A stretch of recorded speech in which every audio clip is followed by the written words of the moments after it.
Welcome to another edition of the Shadowcast.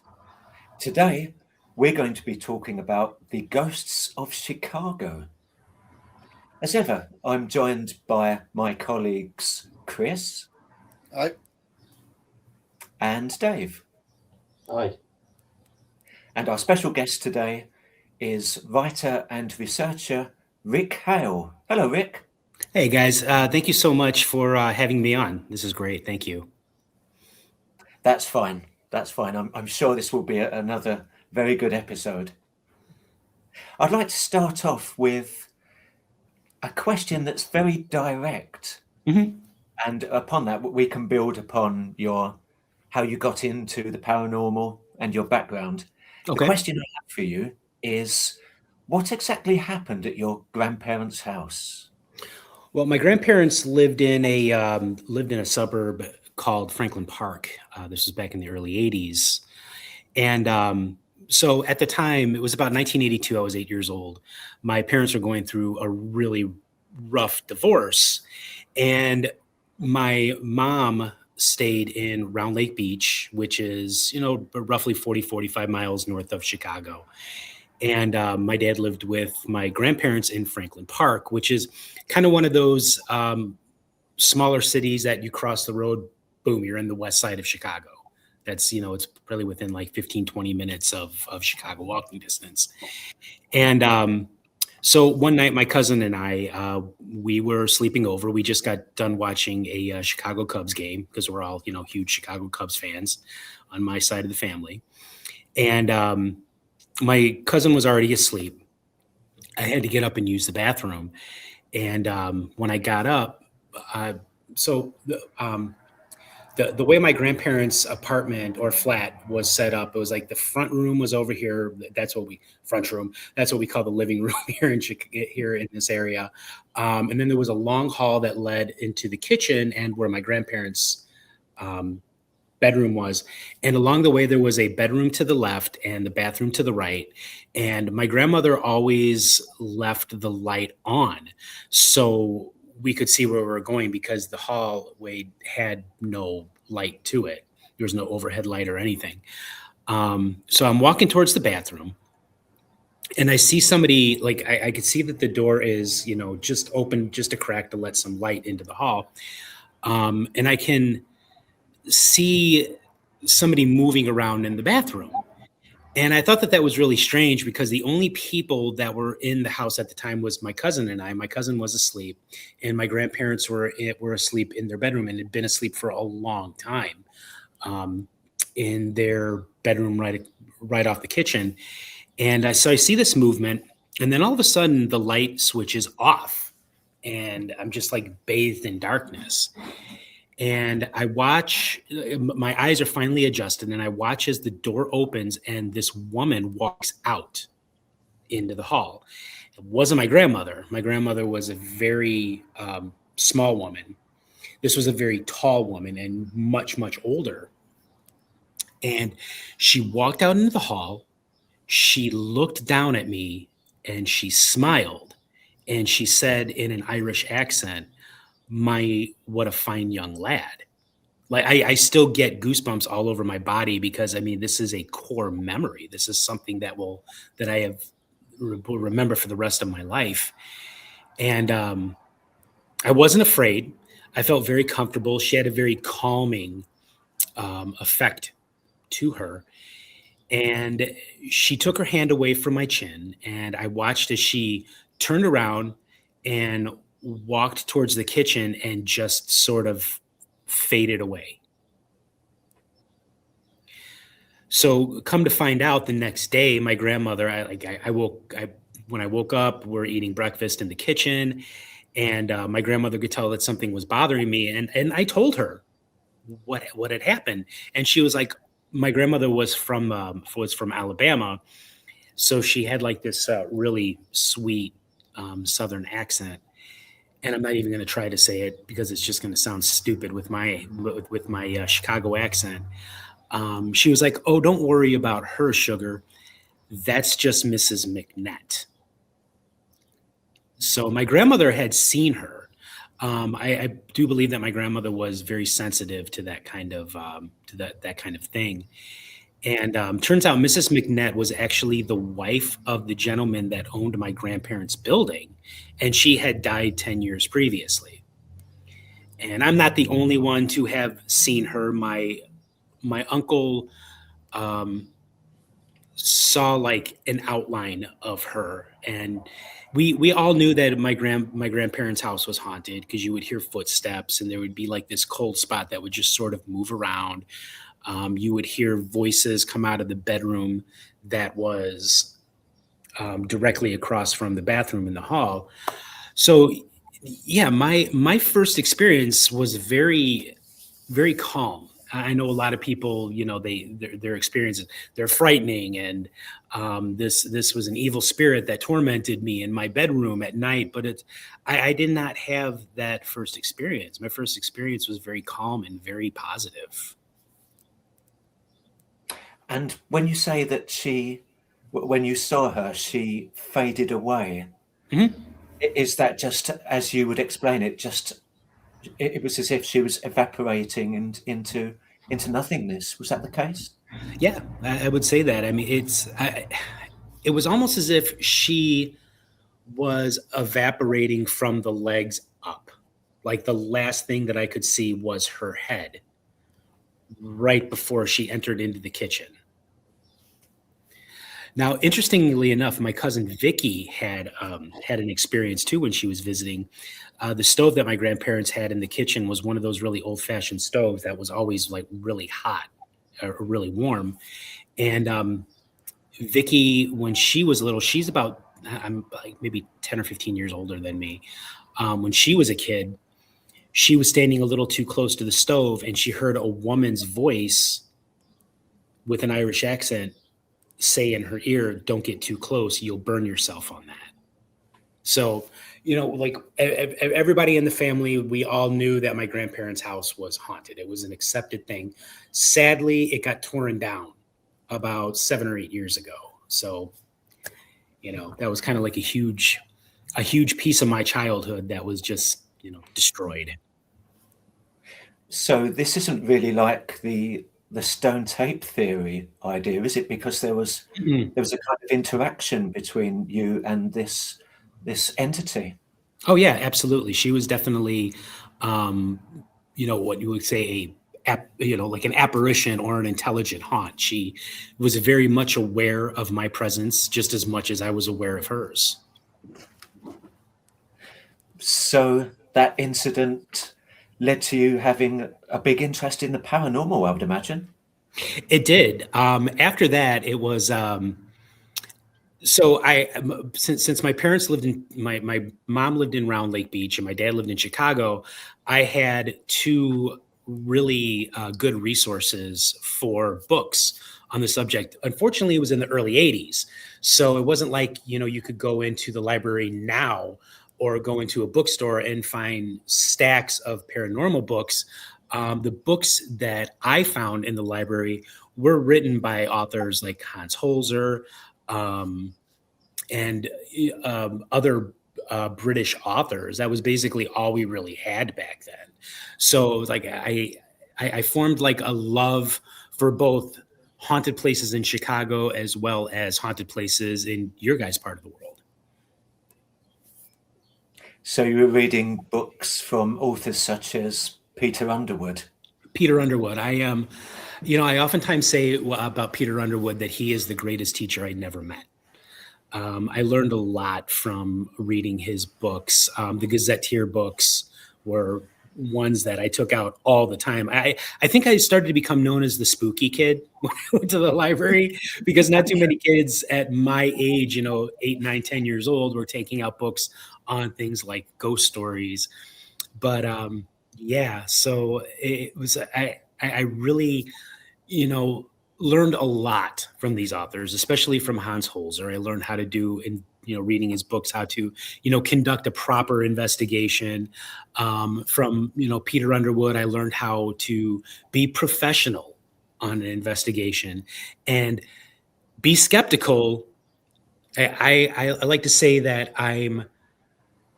I am a believer in the phenomenon, but I'm not a believer in every story that I hear, that I come across, because obviously people do make mistakes, and I learned that kind of thing from these authors at a very early age.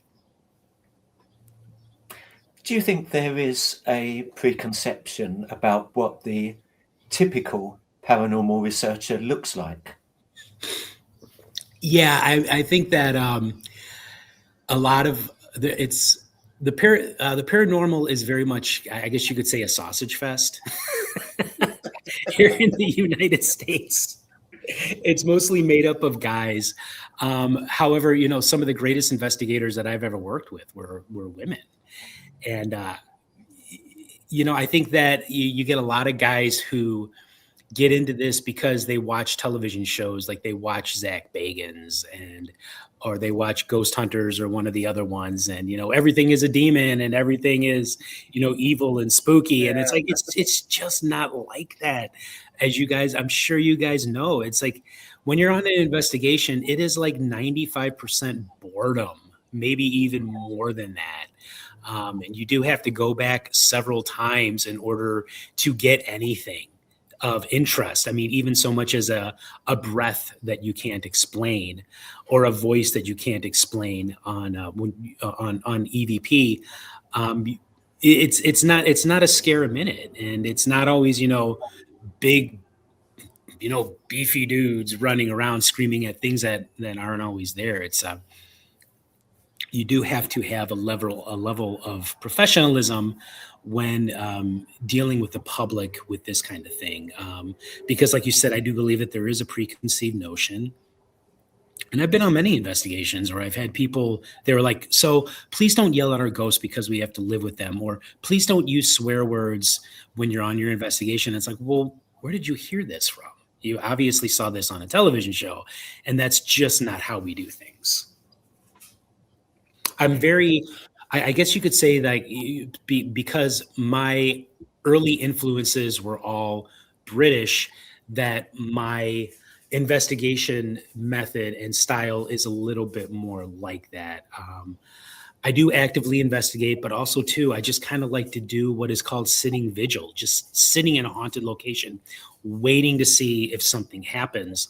And that was something that I learned from my early British influences. A couple of things that have just sprung to mind. You're saying about sitting vigils. Do you think we are more likely to experience something in darkness, or do you think it doesn't matter? Can it be broad daylight? I don't think it matters. I've been on investigations during the day where I've had more things happen than at night. I think there are two things to why you see it so much on like the television shows being done at night rather than during the day. One, the equipment looks really cool at night. Let's face it. Those green screens, the green filters or whatever on the cameras look super cool. But also too, I think that your senses, your five senses are a little bit more heightened when it's dark and when it's night. But also too, when it's like when you're sitting in perfect darkness and you can't see anything, that's the point. You can't see anything. There could be something that passes right in front of you. Ghosts don't glow as it's been shown in popular media. I mean, many times ghosts look just like normal people. And so that's why I prefer to do both. I will either do a daytime investigation or I'll do an evening investigation. Say if you do have like a stone tape theory kind of haunting. I don't like using the term residual haunt. I do like using stone tape. Say you have a stone tape kind of haunting, and sorry about that. Somebody going. Oh, no worries. Okay. So say that you have a stone tape theory kind of haunting, and they were like, well, that ghost appears a couple days a week at 3 p.m., which is right in the middle of the afternoon.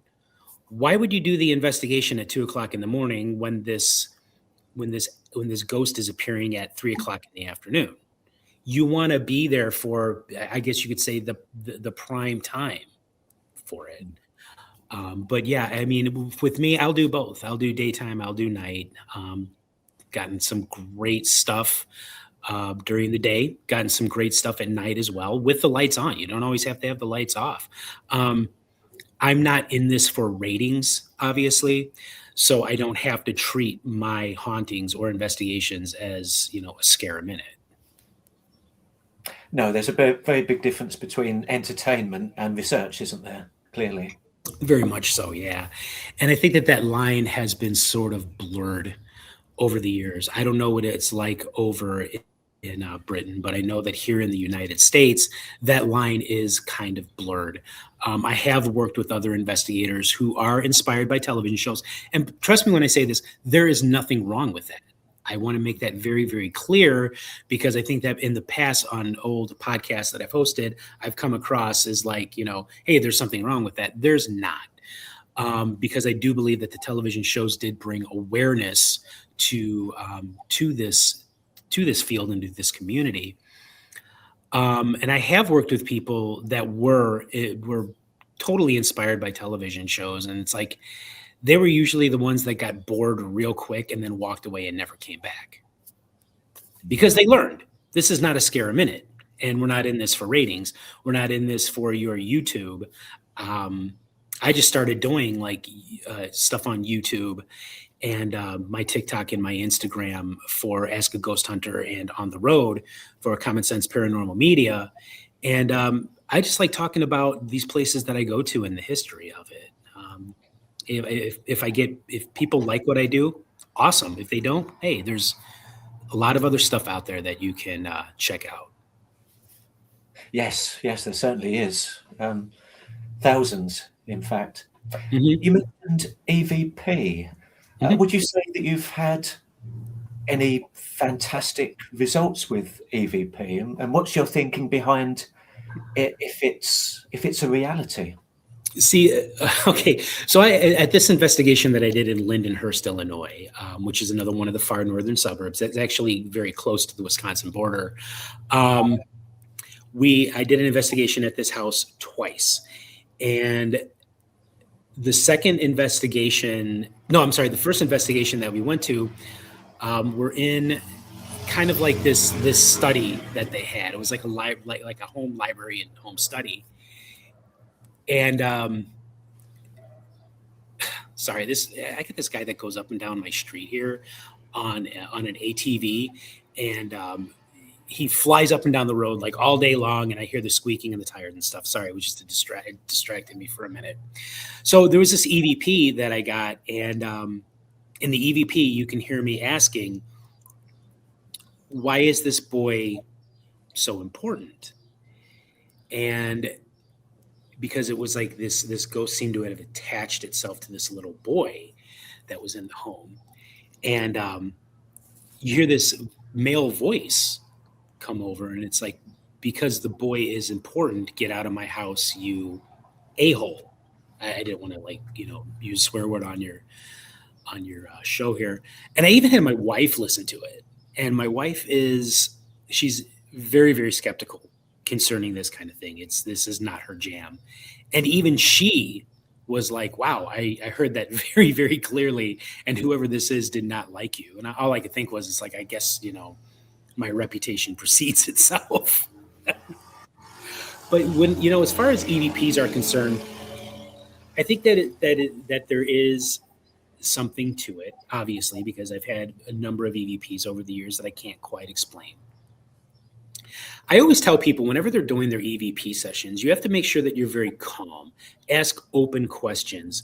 And when you do ask a question, give it a couple of, a good 10, 20, maybe 30 seconds between questions, because if it is a spirit, an apparition, a ghost, it's answering from across a gulf of consciousness. So it's going to take a little bit for it to get that message.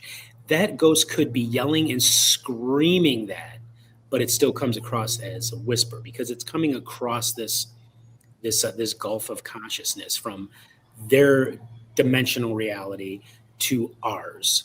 So I always tell people, like, when you're doing an EVP session, be respectful, give it time, and don't ask questions like, "Oh, do you know that you're dead?" Because if you're dealing with somebody who is of that is an intelligence that has survived the death of the body, the last thing you want to do is remind them of the worst day of their life. Yes, indeed.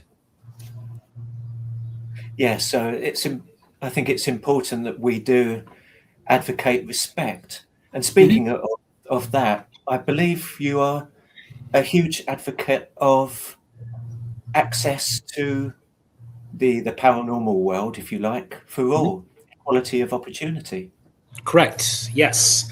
I think that, not I think, but I know that this community, this field of study, it belongs to everyone who is human, um, male, female, um, LGBTQ, people of color.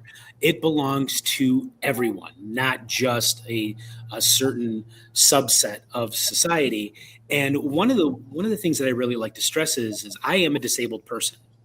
I lost my leg 10 years ago to synovial cell sarcoma, which is a very rare soft tissue cancer. I'm a left below knee amputee. And I want to be an advocate for people that want to be involved in this, because a lot of times people with disabilities think that they can't get out there and they can't do this kind of stuff. I'm very lucky. I walk with a prosthetic limb, and but not everybody is so lucky. You do have people who are wheelchair bound. You do have people who are hearing impaired. You do have people who are sight impaired. You do have people who are paraplegic. But there is a space for everybody in this field. Say you are a paraplegic and you are in a wheelchair. You can be the person that watches video. You could be the person that analyzes video and pictures and EVPs. Same goes for people who are hearing impaired or sight impaired. They say that if one sense is gone, then another sense is heightened. So if you are a person that is blind, you could be the person that listens to the EVPs, and your hearing may be heightened, and you're able to hear little things that that other people can't hear. Or if you're a person who is deaf, you could be the person that watches video. You could be the person that analyzes video. And you may see things that other people don't see because all of that is heightened. And I just want to be an advocate for people who are disabled. You can do this work. You can be a part of this, whether or not you are male or female or LGBTQ or not, or a person of color. There is room for everyone. Yes, definitely. Well said. As you say, there is a role for everyone because we're all different, aren't we, one way or another? Correct. So, before we hear some specific stories that you have for us, I'd like to take a couple of questions from Chris. Sure. Hi there, Rick. Hi, Chris. Like I say, because Chicago was a big gangster place in years with the spirits and that. Have you spoke to any spirits that have been like that, being gangsters, or no? No, not specifically. Just the other day when I was doing my On the Road, I had visited the Biograph Theater. And you can find On the Road, you can find it at Common Sense Paranormal Media on YouTube, as well as TikTok, or at my Facebook page, or at my Instagram, which is just author Rick Hale. I was just down by the Biograph Theater the other day, filming for my On the Road. And it really is quite legendary. It's on Lincoln Avenue in the North Side neighborhood of Lincoln Park. And that is where John Dillinger was gunned down back in 1934. And that really very much is a stone tape kind of a haunting. That is like what happens there. And I explained it in the video that I threw up at on my socials and everything. So when John Dillinger came to Chicago, he had actually gotten himself some plastic surgery. So he changed his appearance somewhat. So Special Agent Purvis, who was on the lookout for him in the city of Chicago, didn't really know that he had made these changes. However, this woman named Anna Sage came to him, and she was like, I believe she was a prostitute. I believe, I'm not 100% on that. And she was also a friend of Dillinger. So she decided to drop a dime on him. And she went to Purvis and is like, hey, look, we're going to be at the Biograph Theater. We're going to be seeing Manhattan Melodrama. So I'm going to be wearing a red dress. And I believe it was more of an orangey red kind of a color.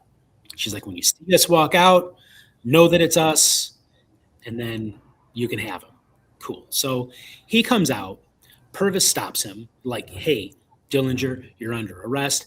Now, the FBI, they were under orders that to make this as peaceful as possible. They wanted to apprehend and make him answer for his many, many crimes. They didn't want to kill him. Well, Dillinger had other plans. He pushed Purvis to the ground and ran down an adjoining alley. And that's where they just gunned him down. And ever since then, people in that alley have heard what sounds like feet running, people yelling, some gunshots, and then a body hitting the ground. Now, of course, that is a stone tape haunting. That is not an intelligent haunting by any means. So that is one of the most famous gangland kind of shootings and hauntings that are here in the Chicagoland area or in Chicago. But as far as I've done, I've never really done anything where it was, explicitly a gangster or a mafia type haunting. Yeah, just one more question, Rick.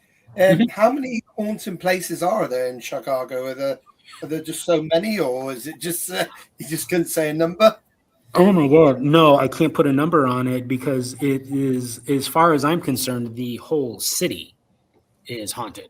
There are so many places, so many, like dozens of places that you can go to. We have everything from haunted museums, like the Field Museum, to haunted music venues and nightclubs like the Metro in the Wrigleyville neighborhood, to haunted restaurants. We have in the city of Chicago, I can't even put a number on it. There's just so many different places. But that's why you could read my book, which is called Bullets, Booze, and Babes, The Haunted History of Illinois and Chicago. I cover a lot of those places in the book. I'll give that a read as well, Rick. Back to you, Lee. Thank you, Chris. Dave, could we have a couple of questions from you at this point? Yeah, so it's just specific incidents. You mentioned obviously about Dillinger, but so one called Death Valley, where there was a theatre fire. You heard about that one? A lot of people died. Wait a second, I don't understand what you just said. It's called, was it Death Alley? There was Death Alley? A theatre fire. Death Alley. Oh, Death Alley. Yes, that is the Nederlander. That is just north of what we call downtown area. We call it the Loop. That is just north of the city in the theater district. And back in the early 1900s, there was a fire that broke out. It was called the Iroquois Theater. Back then, I believe it was 1908.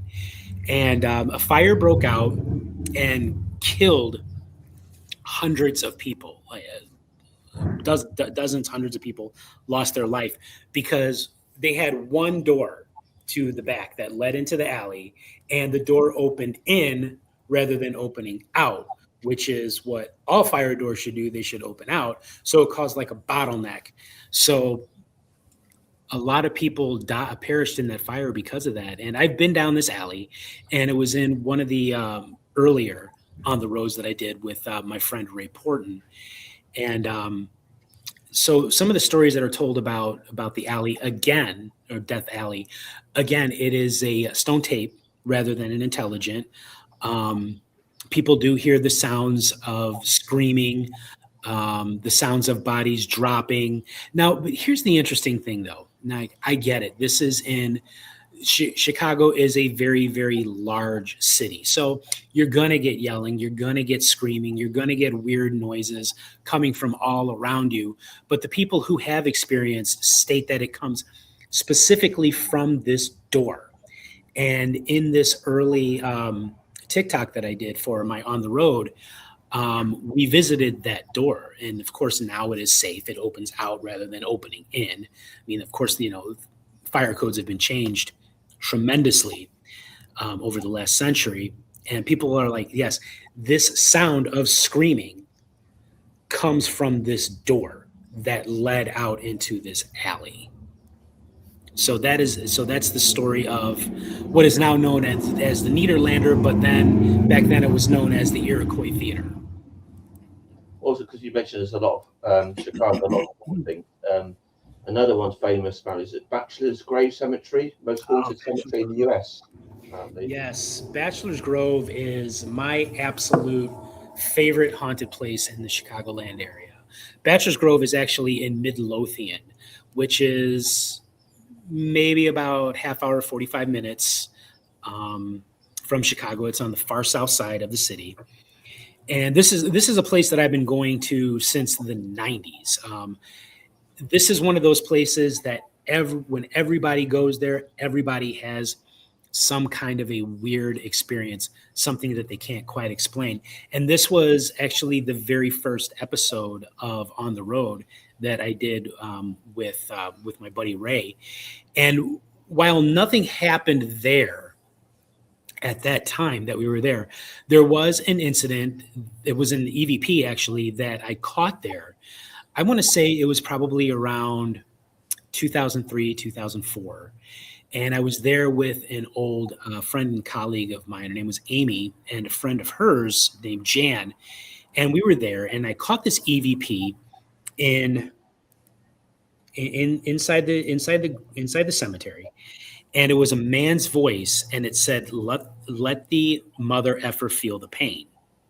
So I guess you could say I did catch something that may have been part of like a gangland killing, which is possible, because Al Capone, when he was the king of the South Side Mafia, South Side, not South Side, part of the South Side Mafia, he used to bring stool pigeons out to what is now the Rubio Woods Cemetery and Bachelor's Grove, which has been there since the early 1900s. And he would rough people up out there, and he would kill them, and then he would dump their bodies either in the woods or in this like retaining pond that is right off the Midlothian Turnpike, between the cemetery and the Midlothian Turnpike, and he would dump their bodies in there. So it's my contention that's what that EVP was. That was an EVP of either them beating the hell out of some guy or killing some guy and then dumping his body. And this was an EVP that was crystal clear. Even my own wife heard it, and she's just not into this kind of stuff. It's not her jam. But yeah, so to the previous question, I guess that I did kind of guess I did get something that may have been gangland associated. Thank you. Lee, Rick, I've just got one more question to ask you. Sure. Did you have any experience with any Native American ghosts or no? Native American. Not that I'm aware of. I know that we do have a lot of history up in this area with Native American history. I know that a lot of people are like, hey, places that are built on top of Native American burial grounds are going to wind up being haunted. And we do have plenty of places like that here. But if that is the case, the entire country of the United States really is built on top of a native burial ground. I don't believe that makes it someplace haunted. But I also do believe that it does happen. But myself, no, I've never really had any instances of that. Okay, thank you, Rick. Back to you, Lee. Rick, I think it would be quite interesting if you would be happy to detail some of the hauntings, ghosts of Chicago, Mm-hmm. and then the three of us can ask you some questions about it. Would that be okay? Yeah, absolutely. Like I said before, we have plenty of haunted places. One of my favorite music venues is in the Wrigleyville neighborhood. In fact, it's right across the street from Wrigley Field. It's called the Metro. And I've seen, bands everywhere from, recently KMFDM and Sister Machine Gun there. And I'm very much into like industrial music. So, bands like Nine Inch Nails, KMFDM, that kind of thing. And so I've been there a number of times. And I didn't like this was actually a new one to me. I didn't know that there were this place was haunted. And one of the ghosts that's said to haunt the Metro is a little girl who died back when it was the Swedish American Community Center back in the early 1900s. And according to legend, she got a little too close to an open elevator shaft and fell, and that's where she died.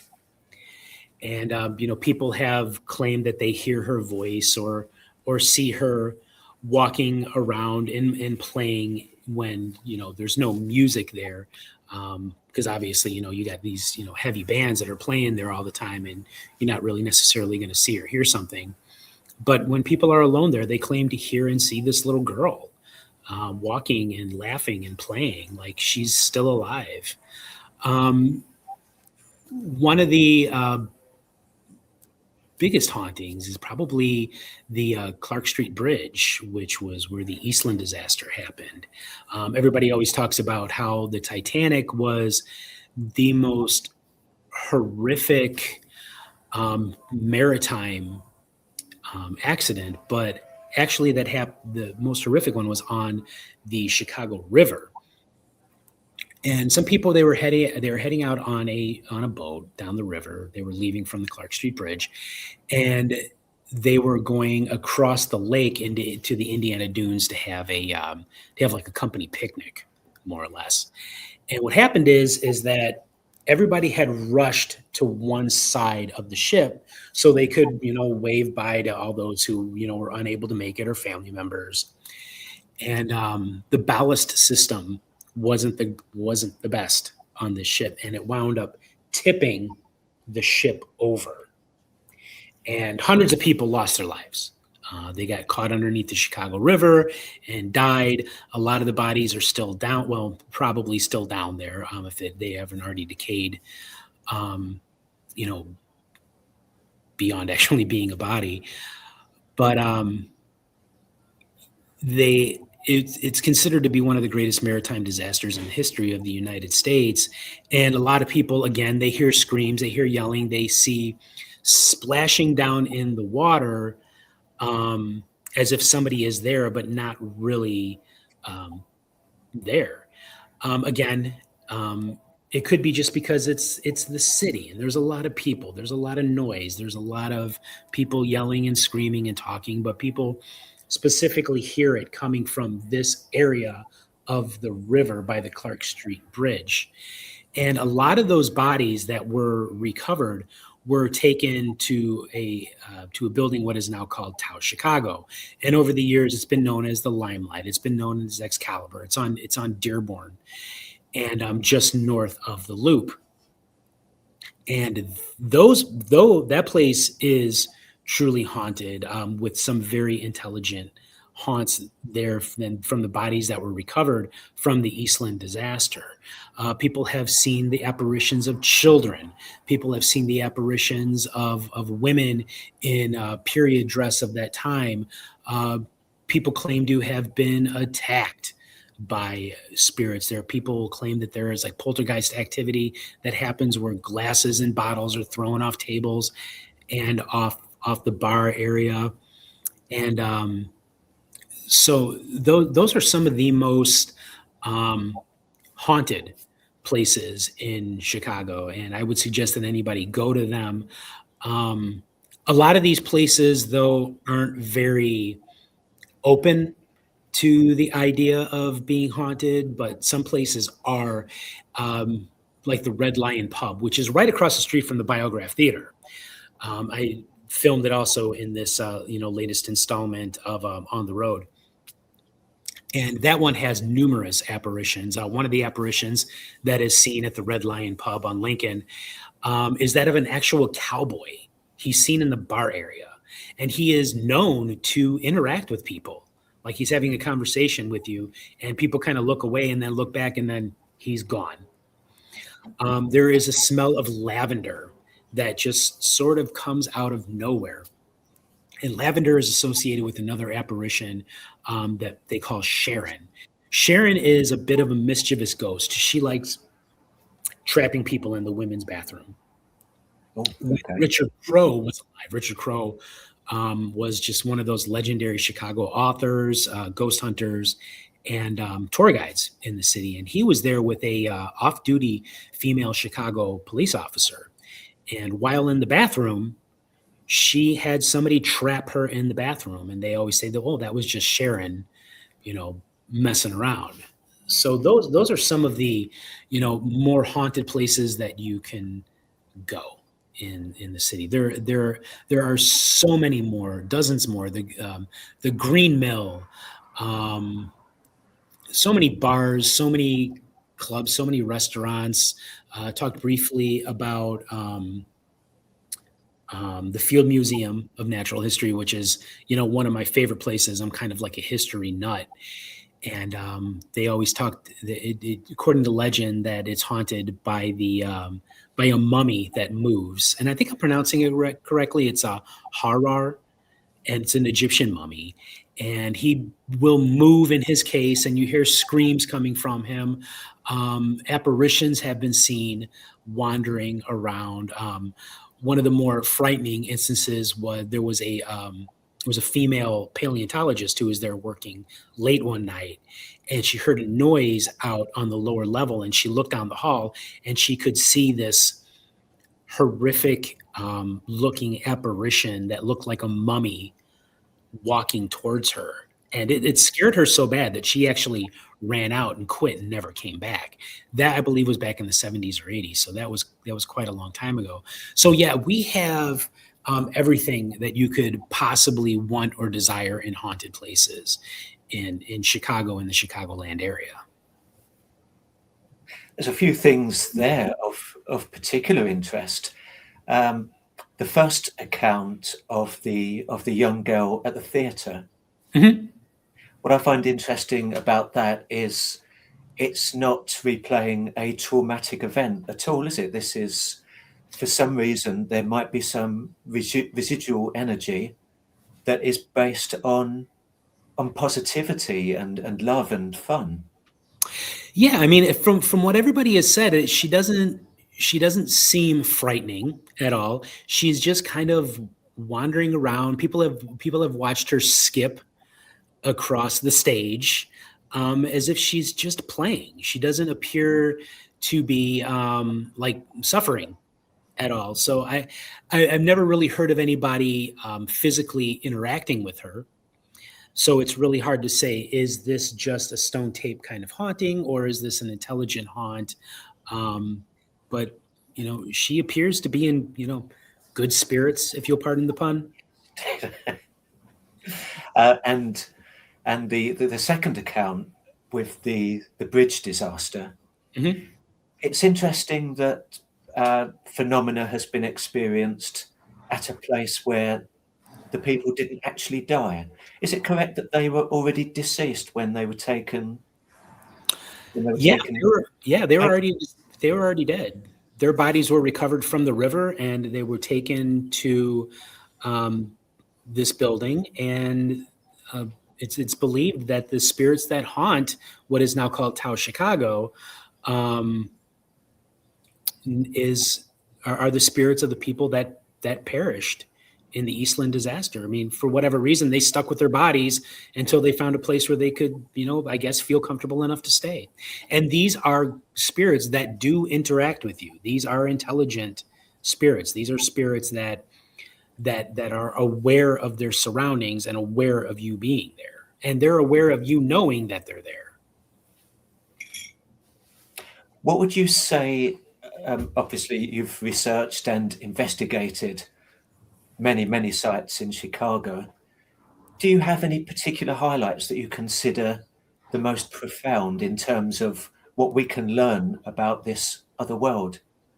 Yeah, absolutely. This is an investigation that I did in Waukegan, Illinois, which is a smaller city along Lake Michigan, not too far from the Wisconsin border. And it was a private residence. I've always really specialized in private residences and in homes. I do believe that is where the real investigation and not paranormal tourism is done. And it was when I was part of this larger group that I ran with for a little while. And so we got called to this house, and the homeowner said that they have some very intense paranormal activity in the house with multiple spirits. And they all seem to center around his mother, who was an 86-year-old woman. And she was very much aware of her. I mean, she didn't have show signs of dementia. She was sharp as a tack. And so we're standing in the kitchen area, like the kitchen, and then there was a hall, and then there was a bedroom, and there was a dining room, and then off into the front room. And we're standing in the kitchen. I'm there with another investigator, and we're talking to the resident's mother. And then all of a sudden, I see this tall blonde-haired woman dressed in what looked like medical scrubs. That was the best way that I could, like white medical scrubs. She just appeared in this hallway. Just appeared. Just came out of nowhere. And I watched as she slowly turned into this bedroom that was off this hallway to the left. And I said to the other investigator, I'm like, did you just see that? And she goes, yeah, I saw that. So we ran into the bedroom, and in the bedroom was the homeowner's daughter and her friend. And now this is actually very salient to the conversation, because the homeowner, they were Armenian. So they were dark skinned, dark haired, olive colored. And so the daughter was in the bedroom with her friend who was black. And so there was nowhere for a tall, blonde haired white woman to even hide anywhere in this bedroom. And we walked in there, and we said to the girls, we're like, did you guys see a woman just enter into your room? She was like, no, but I'm glad that you've seen her, because we have seen exactly who you were talking about in the past. And we're in there, and all of our equipment is just going nuts in this room. Like all the EMF detectors, they are red, they are pinging loud. All of a sudden they stop. Everything just stops.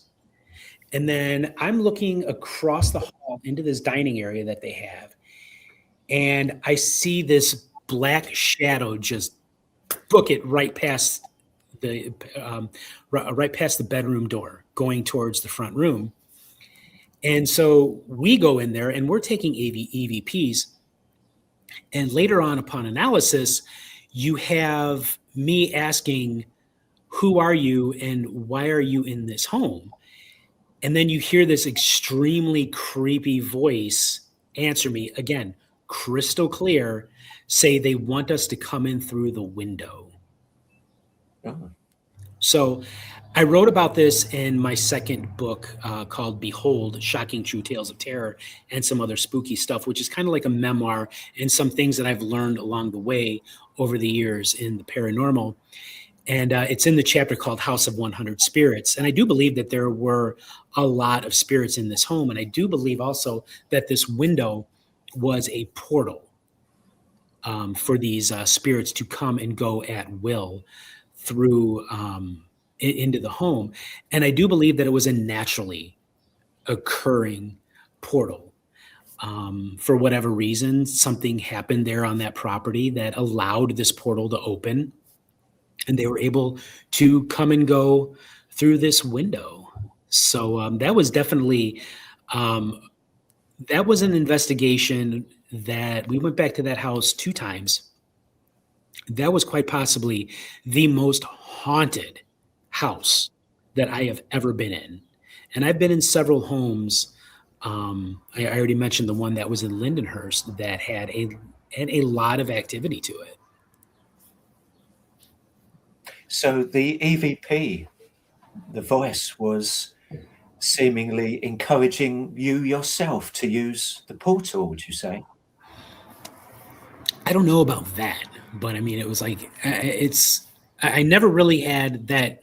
They want us to come through the window. Well, who is they? I never really had that question answered, but maybe it was, somebody in the home or a spirit in the home who had like control over the other spirits. One of the spirits that was in this house was the deceased husband of the elderly woman who lived there. And in life, this guy was just a real bastard, a heavy drinker, very abusive. And one of the psychics that we worked with channeled him later on during the investigation. And it was determined that he may have possibly been the spirit that was in control of these other spirits in the house. It's although it's not a definitive answer, maybe he's the they that wanted them to come in through the window. It's really difficult to say. But this was definitely an extraordinarily active home. And I feel privileged to have been able to investigate this house. And it's always good if you can make repeat visits, isn't it? Because you won't find out anything really on just the one. It is. Yeah, because like I said, sometimes you have to make the repeat visits because you don't always get that earth-shattering evidence, a full-bodied apparition on film, or that EVP, that voice that you can't quite explain. But I've also had some very funny, not really, well, one was funny, one wasn't quite. And I'm going to talk about these 2 real quick. So the people that lived in this house, now don't get me wrong, this was in Cary, Illinois, which is in McHenry County. I do believe that this house was legitimately haunted. But there was one thing that we were able to debunk. And they claimed that there was this old cellar room that was off the basement. They didn't keep anything in there, but every once in a while the children would go in there and they would play. And a couple of times they were down there, they were doing their laundry, and they would watch as this ball would roll past the door. So we're like, okay, maybe there's something down there playing with this ball and rolling it around. So we set our equipment up in there, and we have our flashlights, and it's dark, and we're watching. And all of a sudden, we see a mouse dart from out of this little like crack in the wall and run across the room. And we had this ball, and the mouse actually ran into the ball and caused it to move. So we were able to debunk that, but there were other things. And one of the things that we couldn't debunk, we were up in the attic, and this was like one of those big homes. So I had like a huge attic. And while we were up there investigating, we had the trap door open, And we're up there, and all of a sudden we feel this incredible wind just come blasting up through the trapdoor, and it whipped around the room. I mean, it was hard enough to blow our hair. And then it just sort of raced right back down this trapdoor. So there was a mix of things that we were able to debunk and things that we weren't able to debunk. And another investigation that I did, this was in McHenry County, and this young man, and this is one that has really stuck with me. So this family was having, a lot of problems with this spirit in their home. It was scaring them. It was scaring the kids. And we did the investigation, got some pretty decent evidence, but it was really all based on what our psychic medium, Nancy, who, what it is that she had to say. She was able to make contact with this spirit in this house. And it was a young man in the 1950s, and he had committed suicide. The reason he committed suicide is because he was gay, and he couldn't live that way because, it was very rural Illinois at the time, and people weren't exactly open to that kind of thing. And his family certainly wasn't open to that kind of thing. So rather than being comfortable enough with himself and with coming out with his family, he decided to kill himself. And it wasn't that he was trying to be frightening in the house. It was that he was just very unhappy and suffering because of what he had to go through it and what he did to himself. So Nancy, our medium, was able to convince him that, things are different these days. You don't have to feel that way. And she was able to help him move on to, whatever realm is out there with the spirit world. And these people, they didn't have any more problems in their home. So that was one of those ones that really stuck with me, because it was horrible that he was made to feel the way that he felt because he was different. And he took his own life because of it. So that is one that will stick with me for the rest of my life.